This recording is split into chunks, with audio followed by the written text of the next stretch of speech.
नमस्कार, मैं हूं रंजीत कुमार और शुरू हो चुका है देश का मूड मीटर। आज मूड मीटर की पहली स्टोरी में आपको मैं बताऊंगा कि सीएम योगी ने कैसे औरंगजेब फैन क्लब का जबरदस्त उपचार कर दिया है। मूड मीटर की दूसरी स्टोरी में बात होगी ट्रंप और जिनपिंग के बीच छिड़ी टैरिफ वॉर की, जो भारत के लिए एक गोल्डन चांस बन सकती है। और तीसरी स्टोरी में आपको बताऊंगा कि कन्नड़ फिल्मों की कौन सी हीरोइन दुबई से 14 किलो सोना स्मगल करते हुए पकड़ी गई। लेकिन सबसे पहले खबर उत्तर प्रदेश की, जहां सीएम योगी औरंगजेब वाली सोच का इलाज करने में जुटे हुए हैं।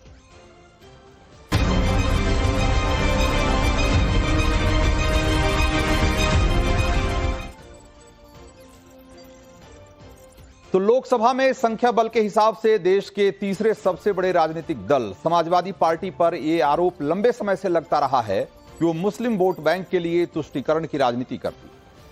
इस बार एक साथ ऐसे तीन मामले देश के सामने आए हैं जिसमें समाजवादी पार्टी का स्टैंड उसके मुस्लिम तुष्टीकरण वाले एजेंडे को एक्सपोज करता हुआ दिखाई दे रहा है। पहला है औरंगजेब पर समाजवादी पार्टी के विधायक अबू आजमी का बयान, दूसरा है संभल में कोर्ट के ऑर्डर के बावजूद कट्टरपंथी ताकतों को भड़काने की कोशिश, और तीसरा है मुजफ्फरनगर, जिस पर मुस्लिम शासकों के दौर में जो नाम रखा गया उसको बचाने की जिद समाजवादी पार्टी कर रही है। आज इन्हीं तीनों मुद्दों को लेकर योगी और अखिलेश के बीच फिर से तलवारें खिंच गई।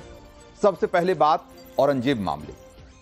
तो अबू आजमी, जो कि महाराष्ट्र में समाजवादी पार्टी के प्रमुख नेता हैं, विधायक हैं, उन्होंने औरंगजेब को क्रूर शासक मानने से इनकार करते हुए कहा कि उन्होंने कई मंदिर बनवाए थे और उसका जो इतिहास है वो गलत तरीके से पेश किया जाता है। इस बयान ने देश भर में विवाद खड़ा कर दिया। एफआईआर दर्ज हुई तो आजमी फौरन बैकफुट पर चले गए। हालांकि आज उन्हें इसी बयान के चलते विधानसभा से भी सस्पेंड कर दिया गया, और वो भी पूरे सत्र के लिए। लेकिन समाजवादी प्रमुख अखिलेश यादव ने सोशल मीडिया पर अबू आजमी का खुला समर्थन किया। अखिलेश यादव ने लिखा है कि निलंबन का आधार यदि विचारधारा से प्रभावित होने लगेगा तो अभिव्यक्ति की स्वतंत्रता और परतंत्रता में क्या अंतर रह जाएगा। हमारे विधायक हों या सांसद, उनकी बेखौफ दानिशमंदी बेमिसाल है। और कुछ लोग अगर सोचते हैं कि निलंबन से सच की जुबान पर कोई लगाम लगाया जा सकता है तो फिर ये उनकी नकारात्मक सोच या बचपना है। अखिलेश यादव ने सोशल मीडिया पोस्ट से जो बातें कही है उससे ऐसा लगता है कि अबू आजमी ने औरंगजेब के बारे में जो बातें कही थी उसे अखिलेश यादव का फुल सपोर्ट है, जबकि औरंगजेब को लेकर इतिहास में दर्ज है कि उसने काशी विश्वनाथ मंदिर, मथुरा के केशव देव मंदिर जैसे तमाम धार्मिक स्थलों को नष्ट किया, हिंदुओं पर बेइंतहा जुल्म किया। लेकिन समाजवादी पार्टी का स्टैंड दिखाता है कि उसे मुस्लिम वोटों के लिए ऐतिहासिक फैक्ट को नजरअंदाज करने से भी परहेज नहीं। औरंगजेब जैसे अत्याचारी और कट्टर शासक की तारीफ करने से भी उसे गुरेज नहीं। इसीलिए आज यूपी के सीएम योगी आदित्यनाथ ने औरंगजेब मामले को लेकर समाजवादी पार्टी पर अब तक का सबसे बड़ा हमला बोला है। एक बार सुनिए जरा। दुर्भाग्य है कि इन्होंने आदर्श किसको माना है, यानी औरंगजेब को। औरंगजेब को अब ये लोग अपना आदर्श मान रहे हैं। औरंगजेब का पिता शाहजहां अपनी जीवनी में लिखता है, अपनी आत्मकथा में लिखता है कि खुदा करे कि ऐसा कमबख्त किसी को पैदा न हो, जो भारत को रौंदने के लिए आया था, जजिया कर लगा रहा था, भारत का इस्लामीकरण कर रहा था। कोई सभ्य मुसलमान भी अपने पुत्र का नाम औरंगजेब नहीं रखता, क्योंकि इसे मालूम है यथा नाम तथा काम। ये समाजवादी पार्टी का नेता, आपका विधायक घोषणा करो ना, उस कमबख्त को निकालो पार्टी से और उसको एक बार यूपी भेज दीजिए, बाकी उपचार हम अपने आप करवा लेंगे।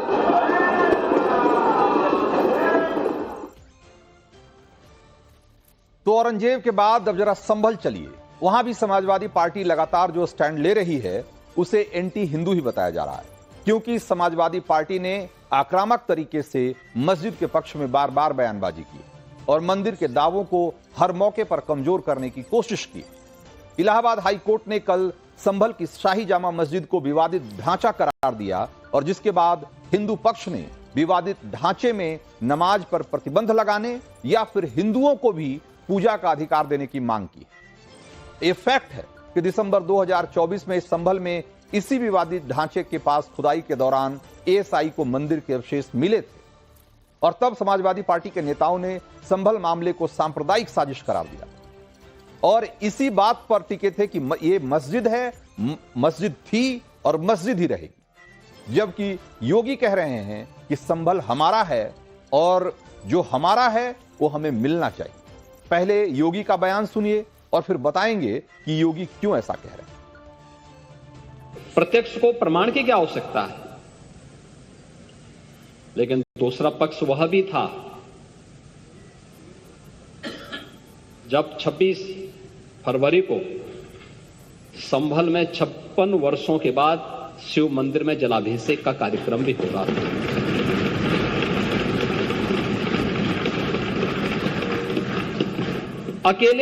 अकेले संभल में 67 तीर्थ थे और 19 कूप भी थे जिनको एक शरारत के तहत एक निश्चित समय के अंदर समाप्त कर दिया गया। हमने तो वही कहा है कि जो हमारा है वो हमें मिल जाना चाहिए। सच कड़वा होता है और उस कड़वे सच को स्वीकार करने की सामर्थ्य भी होनी चाहिए। तो संभल की सच्चाई एक के बाद एक सामने आती जा रही है। यूपी सरकार के सरकारी रिकॉर्ड के आधार पर विवादित ढांचे को लेकर एक बड़ा खुलासा हुआ है और यह जानकारी सामने आई है कि संभल का विवादित ढांचा सरकारी जमीन पर बना हुआ है। संभल के विवादित ढांचे की खतौनी और खेवट आप पहली बार टाइम्स नाउ पर देख रहे हैं, टाइम्स नाउ भारत पर देख रहे हैं। और खेवट पटवारी का एक कागज होता है जिसमें हर पट्टीदार के हिस्से की संख्या और मालगुजारी का पूरा हिसाब होता है। और खतौनी का मतलब भी समझ लीजिए। खतौनी का मतलब जमीन से जुड़ा हुआ एक कानूनी दस्तावेज जिसमें जमीन के मालिक का नाम, जमीन का क्षेत्रफल, लगान और जमीन से जुड़े लेन देन की जानकारी होती। और संभल का विवादित ढांचा जिस जमीन पर है उसकी खतौनी और खेवट क्या कहती है, आइए जरा एक बार आपको दिखाते हैं। तो यह है जो आपको यहां पर दो कागज हम आपको दिखा रहे हैं, एक कागजात के प्रिंट है और इसमें जो गौर करने वाली बात है, इसमें लिखा गया है कि जिस भूमि पर यह स्थित है मस्जिद सो कॉल्ड, वह राजस्व अभिलेखों में श्रेणी के अनुसार शासकीय भूमि है और उसको किस संख्या में रखा गया है, उसको रखा गया है गाटा संख्या 33 में और इसकी श्रेणी जो रखी गई है वो 15 पैरा 2 या 15 सबसेक्शन 2 आप कह सकते हैं। और ये 15 सबसेक्शन 2 क्या है, ये जो शासकीय भूमि होती है वो इस कैटेगरी में, इस श्रेणी में रखी जाती है 15 सबसेक्शन 2 में। और जो कागज हैं वो ये बताते हैं कि जो इसकी हमने आपको एक कागजात के प्रिंट आउट अभी मैं आपको दिखा रहा हूं, ये बताते हैं इसमें कि ये जो जमीन जहां पर कि ये विवादित ढांचा खड़ा है वो 15 सबसेक्शन 2 के अंतर्गत आता है, यानी कि वो सरकारी जमीन। और उसी हिसाब से संभल के जो विवादित ढांचे की खतौनी और खेवट में जो बातें लिखी गई है उसके बारे में आपको मैं बता रहा हूं। और इसमें जैसा कि स्पष्ट तौर पे लिखा हुआ है कि ये अकृषक भूमि है, यानी कि खेती बाड़ी वाली जमीन नहीं है। और ये भूमि कुछ भी हो सकती है, जलमग्न हो सकती है, आबादी या सड़क या रेलवे की जमीन हो सकती है। और इसको इसी रूप में अभिलिखित किया गया है। और एक पुरानी इमारत है जिससे स्थानीय हिंदू समाज द्वारा प्रचलित मान्यताओं के अनुसार हरिहर मंदिर की संज्ञा दी जाती है, जबकि मुस्लिम समुदाय इसे जामी मस्जिद मानता है। ये पुराने रिकॉर्ड में दर्ज है और ये बहुत पुराना रिकॉर्ड है जो कि बताता है कि ये जमीन उस जो मस्जिद है उसकी नहीं है बल्कि ये सरकार की है। तो संभल के बाद अब मुजफ्फरनगर की तरफ चलिए। वही मुजफ्फरनगर जहां 2013 में भयंकर दंगा हुआ था और तब सत्ता में खुद समाजवादी पार्टी। आज विधान परिषद सदस्य और बीजेपी के प्रदेश उपाध्यक्ष मोहित बेनीवाल ने सदन में मुजफ्फरनगर का नाम बदलकर लक्ष्मीनगर कर दिया, लक्ष्मीनगर किए जाने की मांग की। और उन्होंने परंपराओं का हवाला दिया और कहा कि शहरों का नाम भी सभ्यता और परंपरा के हिसाब से होनी चाहिए। लेकिन समाजवादी पार्टी को यह बात पसंद नहीं आई। समाजवादी पार्टी ने नाम बदलने वाली सरकार कहकर योगी सरकार पर निशाना साधा और शिवपाल यादव ने तो तंज किया और यह कहा कि बीजेपी के लोग केवल नाम बदलने में यकीन करते हैं, कहीं मेरा तुम्हारा नाम न बदल। लेकिन असल में यह मांग हंसी मजाक में खारिज करने लायक है नहीं। असल में मुजफ्फरनगर मुगलिया दौर का नाम है। मुजफ्फरनगर का जो सरकारी वेबसाइट है वो कहता है कि शाहजहां ने अपने एक प्रमुख सरदार सैयद मुजफ्फर खान को यह इलाका जागीर के तौर पर दिया और उसने 1633 में खेरा और सुजरू की भूमि को मिलाकर मुजफ्फरनगर शहर की स्थापना की। बाद में उसके बेटे मुनव्वर लश्कर खान ने इस शहर का नाम अपने पिता मुजफ्फर खान के नाम पर रखा था। लेकिन मुगलों से पहले भी तो मुजफ्फरनगर की हिस्ट्री थी, उसकी अपनी एक पहचान थी। वो पहचान क्या थी, उसे क्यों अनदेखा किया गया? वो भी शिवपाल यादव को देखना और पढ़ना चाहिए। मुजफ्फरनगर की जड़ें हड़प्पा सभ्यता तक जाती है। हस्तिनापुर और कुरुक्षेत्र पास में थी, यानी महाभारत काल से कनेक्शन है इसका। और उसी कालखंड में मान्यता है कि इसी जिले के शुक्रताल में राजा परीक्षित ने ऋषि सुखदेव से भागवत पुराण का ज्ञान हासिल किया। तो जो सनातन की इतनी पुरानी परंपरा से जुड़ी हुई भूमि है, अगर उसका नाम लक्ष्मीनगर रखा जा रहा है तो इसमें क्या दिक्कत? तो मुजफ्फरनगर यूपी के विकसित भाग का एक इलाका है, गन्ना बेल्ट है, विकास है, उन्नति है। फिर वैभव की देवी लक्ष्मी के नाम पर इस इलाके का नाम क्यों नहीं हो सकता? इसका जवाब शिवपाल यादव के पास शायद न हो। लेकिन फिलहाल हम रुख करते हैं अगली स्टोरी का और आपको यह दिखाते हैं कि ट्रंप और जिनपिंग की टक्कर ने कैसे महायुद्ध वाला टर्न ले लिया।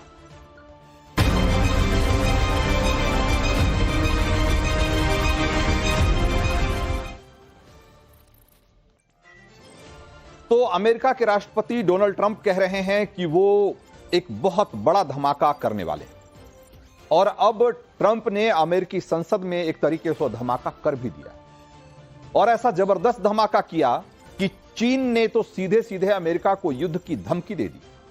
चीन के राष्ट्रपति शी जिनपिंग ने सीधे सीधे बोल दिया है कि वो अमेरिका की किसी धमकी से डरते नहीं और चीन पर ट्रंप की कोई धौंस काम नहीं करेगी। चीन ने सिर्फ अमेरिका से युद्ध की धमकी नहीं दी बल्कि युद्ध की शुरुआत भी कर दी है और उसके बारे में भी आपको बताऊंगा। पहले आप सुनिए कि ट्रंप ने वो कौन सा धमाका किया कि चीन बौखला गया है। It charges us auto tariffs higher than 100%. China's average tariff on our products is twice what we charge them. And South Korea's average tariff is 4 times higher. Think of that, 4 times higher. Reciprocal tariffs kick in. And whatever they tariff us, other countries, we will tariff them. That's reciprocal, back and forth. तो America के राष्ट्रपति Donald Trump ने मंगलवार को ऐलान भी कर दिया कि भारत, चीन, साउथ कोरिया, कनाडा, हर वो देश वो जैसा टैरिफ लगाते हैं हम जैसे को तैसा वाला टैरिफ लगाएंगे और 2 अप्रैल से अमेरिका इन देशों से बढ़ा हुआ टैरिफ वसूलना शुरू कर देगा, जिससे चीन, कनाडा, मैक्सिको जैसे देश बौखलाए हुए। चीन तो अमेरिका से सीधे सीधे भिड़ गया है।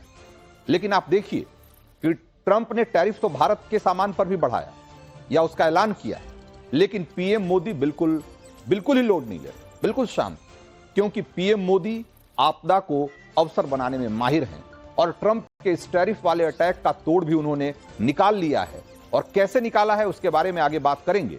लेकिन पहले देखिए कि ट्रंप ने जैसे ही चीन पर 10% एक्स्ट्रा टैरिफ लगाने का ऐलान किया, वैसे ही चीन ने अमेरिका को जवाबी कार्रवाई की धमकी दे दी। अमेरिका में चीन के दूतावास ने बुधवार को एक बयान जारी करके कहा कि अगर अमेरिका जंग ही चाहता है तो जंग ही सही, फिर चाहे ट्रेड वॉर हो या फिर किसी दूसरे तरह की जंग, हम आखिर तक लड़ने के लिए तैयार हैं। आप सोचिए कि ये डिप्लोमेसी के हिसाब से ये कितना स्ट्रांग, कितना इसमें क्या तेवर आपको दिखाई दे रहा है और कितना खतरनाक बयान है। चीन का जो तेवर है वो बता रहा है कि वो अमेरिका के टैरिफ अटैक का मुंहतोड़ जवाब देने के मूड में, और चीन ने इसकी शुरुआत एक तरीके से कर भी दी, जिसके बारे में भी आपको बताऊंगा। लेकिन पहले देखिए कि चीन और अमेरिका के बीच टैरिफ वार की शुरुआत हुई कैसे। आप देखिए कि अमेरिका ने फरवरी की शुरुआत में चीन पर 10% टैरिफ लगाया था। टैरिफ का मतलब टैक्स लगाया था एक्स्ट्रा। अब ट्रंप सरकार ने फिर से चीन पर 10% और टैरिफ बढ़ा दिया। अब अमेरिका चीन से आने वाले सामान पर कुल 20% टैरिफ लगाएगा, 20% शुल्क वसूल करेगा। चीन भी अमेरिका के सामान पर 20% शुल्क लगाएगा।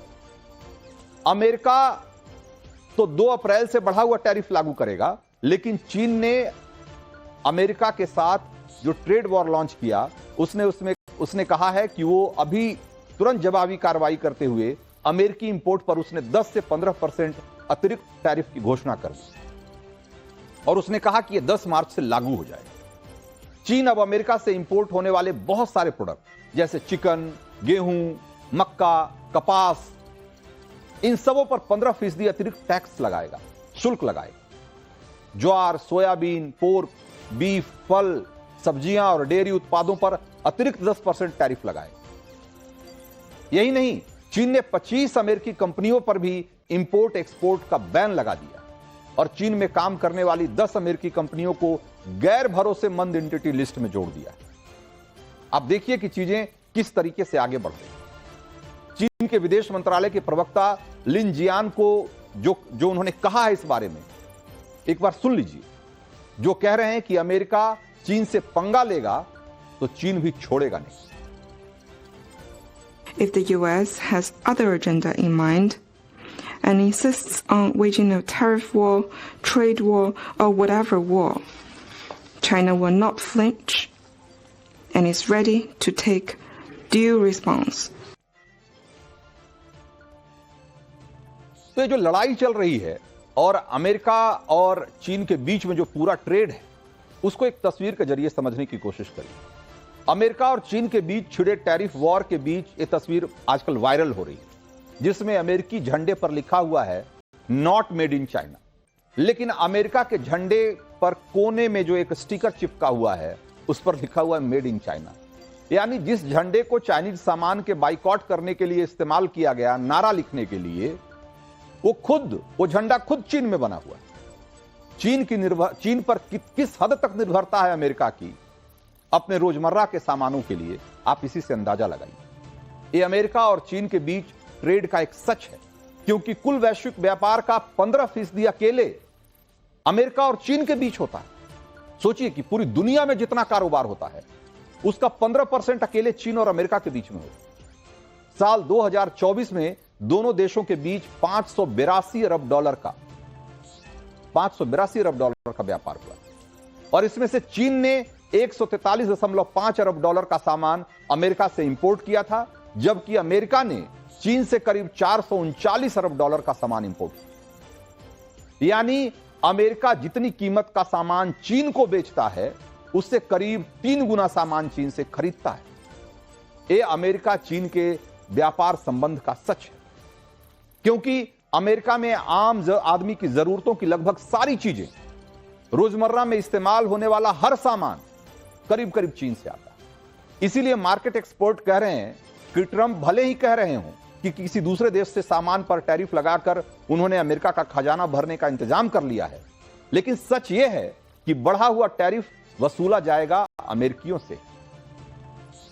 चीन की तरह अब मेक्सिको और कनाडा ने भी ट्रंप की तरफ से शुरू किए गए टैरिफ वॉर में अपना दांव चल दिया है।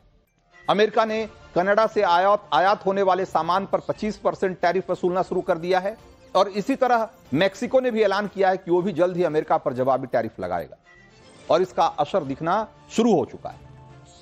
ट्रंप के टैरिफ वाले ऐलान के बाद अमेरिकी शेयर बाजार में बहुत तेज गिरावट हुई। अब सबके मन में सवाल यह है कि जब ट्रंप के टैरिफ वाले ऐलान से चीन, कनाडा जैसे देश इतने घबराए हुए हैं या इस तरीके की तलखी दिखा रहे हैं, तो भारत क्या कर रहा है? भारत खामोश क्यों? तो सबसे पहली बात तो यह है कि भारत युद्ध में नहीं, बुद्ध में विश्वास करता है और बुद्ध ज्ञान के प्रतीक। इस आपदा को अवसर में बदलने के लिए पीएम मोदी ने बहुत कुछ सोच रखा है, क्योंकि आप सोचिए कि जब चीन से अमेरिका का बिजनेस कम होगा तो फायदा किसका होगा? जाहिर है भारत के पास अमेरिका से अपना व्यापार बढ़ाने का एक गोल्डन चांस होगा और फिर भारत और अमेरिका के बीच जिस तरह के चीन और अमेरिका के बीच व्यापार असंतुलन है, उस तरह का असंतुलन भारत और अमेरिका के ट्रेड में नहीं। एक्सपर्ट कह रहे हैं कि अगर अमेरिका और चीन के बीच ट्रेड कम होगा तो इससे अमेरिका में भारतीय निर्यात को बढ़ावा मिलेगा। अमेरिकी कंपनियां चीन के बजाय भारत में निवेश करने के लिए आकर्षित हो सकती हैं और चीन पर अमेरिका के हाई टैरिफ से भारत के पास मौका होगा कि वो अमेरिका में अपने प्रोडक्ट्स की सप्लाई बढ़ा सके। क्योंकि चीन, कनाडा जैसे देशों में अमेरिका को होने वाला निर्यात महंगा होगा तो इसकी तुलना में भारतीय प्रोडक्ट सस्ते होंगे। इसीलिए भारत अभी वेट एंड वॉच वाली पॉलिसी पर काम कर रहा है, क्योंकि वैसे भी अभी ट्रंप किसी की बात सुनने के मूड में नहीं, उन्हें एक एजेंडा सेट करना है। लेकिन जब सही वक्त आएगा तो पीएम मोदी ट्रंप से बात करेंगे और जानकार यह भी कह रहे हैं कि मोदी को सिर्फ ट्रंप को फ्री ट्रेड एग्रीमेंट के लिए मनाना है और अगर दोनों देशों के बीच फ्री ट्रेड एग्रीमेंट हो गया तो यह भारतीय अर्थव्यवस्था के लिए एक गेम चेंजर साबित हो सकता है। तो देश का मूड मीटर में वक्त है अगली स्टोरी का और यह बताने का कि कहां अफसर बाप की बेटी पर तस्कर होने का गंभीर आरोप लगा है।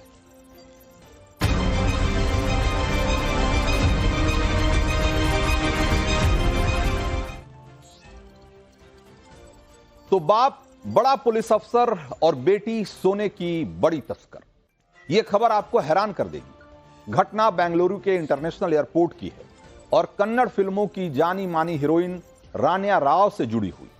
रानिया 3 मार्च को दुबई की फ्लाइट से बेंगलुरु उतरती, अपने पिता के डीजीपी होने का हवाला देकर एयरपोर्ट से घर जाने के लिए वो पुलिस सिक्योरिटी की मांग करती, बल्कि उन्हें पुलिस सिक्योरिटी मिल भी जाती। पुलिस सिक्योरिटी में होने की वजह से उनकी सुरक्षा जांच नहीं होती है, लेकिन एयरपोर्ट के एग्जिट गेट के पास डीआरआई डिपार्टमेंट की जो स्पेशल टीम थी उन्हें रोक लेती, उनकी जांच करती है। तो जो चीजें सामने आती है, जो राज खुलता है, उसने सबको हैरान कर दिया। उनकी कमर में बंधी बेल्ट में छिपा मिलता है 14 किलो सोना और उस बेल्ट में सोने के 14 बिस्किट होते हैं।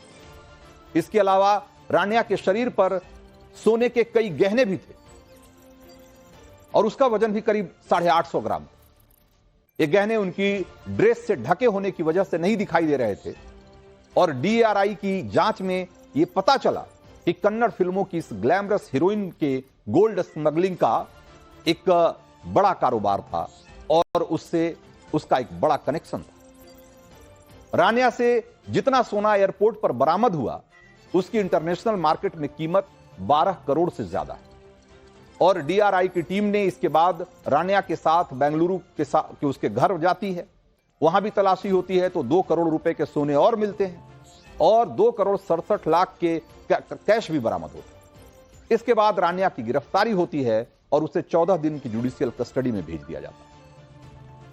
रानिया के पासपोर्ट से यह भी पता चला कि पिछले 15 दिनों में वो 4 बार दुबई गई थी, जबकि पिछले 1 साल में 10 बार वो दुबई के चक्कर लगा चुकी और इन सारी यात्राओं का कनेक्शन गोल्ड स्मगलिंग से जोड़ा जा रहा है और जांच की जा रही है कि क्या कन्नड़ फिल्मों की ये हीरोइन किसी इंटरनेशनल रैकेट के लिए काम कर रही थी। रानिया राव की पहचान कन्नड़ फिल्मों की ग्लैमरस एक्ट्रेस के तौर पर और साल 2014 में आई फिल्म माणिक्या से उन्होंने शुरुआत की, जिसके हीरो कन्नड़ के बड़े फिल्म स्टार सुदीप थे। 2016 में रानिया ने तमिल फिल्म इंडस्ट्री में भी कदम रखा। सुपरस्टार विक्रम प्रभु के साथ उनकी फिल्म वागा आई और 2017 में आई उनकी कन्नड़ कॉमेडी फिल्म पटाखी, जो कि हिट रही। इसके बाद उन्होंने गोल्ड स्मगलिंग का रास्ता आखिर क्यों चुना? जब वो फिल्मों में अच्छा काम कर रही थी, उनका फैमिली बैकग्राउंड अच्छा है, उनके पिताजी डीजीपी रैंक के अधिकारी हैं, बावजूद इसके उन्होंने ये स्मगलिंग का काम क्यों शुरू? क्या उनको इनके जो कानूनी अंजाम हो सकते हैं उसके बारे में अंदाजा नहीं था? ये बात ऐसी है जो लोगों को हैरान कर रही है। तो इसको भी जरा समझिए कि आखिर इस स्मगलिंग में इतने बड़े बड़े लोग इन्वॉल्व हैं। अभी थोड़े दिन पहले केरल में भी इसी तरीके से एक हाई प्रोफाइल केस आया था और उसमें भी वहां के बड़े लोग शामिल थे। आखिर ये बड़े लोग सोने की तस्करी में क्यों काम कर रहे हैं? तो भारत में सोने की जो तस्करी के जुर्म में पकड़े गए लोग जो हैं तो उसमें अगर देखा जाए कि अगर उनको सजा हो जाती है तो 5 साल से लेकर उम्र कैद तक की सजा हो सकती है, जुर्माना लगेगा अलग से। उसके बावजूद लोग इस तरह का काम कर रहे हैं। और रान्या राव तो जो कि रामचंद्र राव की बेटी हैं और उनके पिता बड़े अफसर हैं, कर्नाटक पुलिस में डीजीपी रैंक के अधिकारी हैं, उनके रसूख का इस्तेमाल करके वो बार बार दुबई का चक्कर लगा रही है। तो आज मूड मीटर में वक्त इतना ही था। चलते चलते आपको एक दिलचस्प वीडियो के साथ छोड़कर जाता हूं और एक रोचक चिट्ठी है जो कि सोशल मीडिया पर काफी वायरल हो रहा है और इस चिट्ठी के बारे में आप जानकर थोड़ा हैरान रह जाएंगे। यह दावा किया जा रहा है कि ड्यूटी में लापरवाही बरतने पर पीएसी के एक जवान को जब कारण बताओ नोटिस जारी किया गया तो उसने जवाब में यही चिट्ठी लिखी और इसमें लिखा कि वह मानसिक रूप से परेशान है क्योंकि उसका अपनी पत्नी से विवाद चल रहा है और सपने में उसकी पत्नी उसकी छाती पर बैठकर उसका खून पीने की कोशिश करती है और इस वजह से वो रात को सो नहीं पाता और सुबह समय पर ड्यूटी नहीं पहुंच पाता है। जवान ने अपने जवाब में आगे लिखा है कि वह डिप्रेशन और चिड़चिड़ापन की दवा ले रहा है लेकिन फिर भी उसे कोई राहत नहीं मिल रही।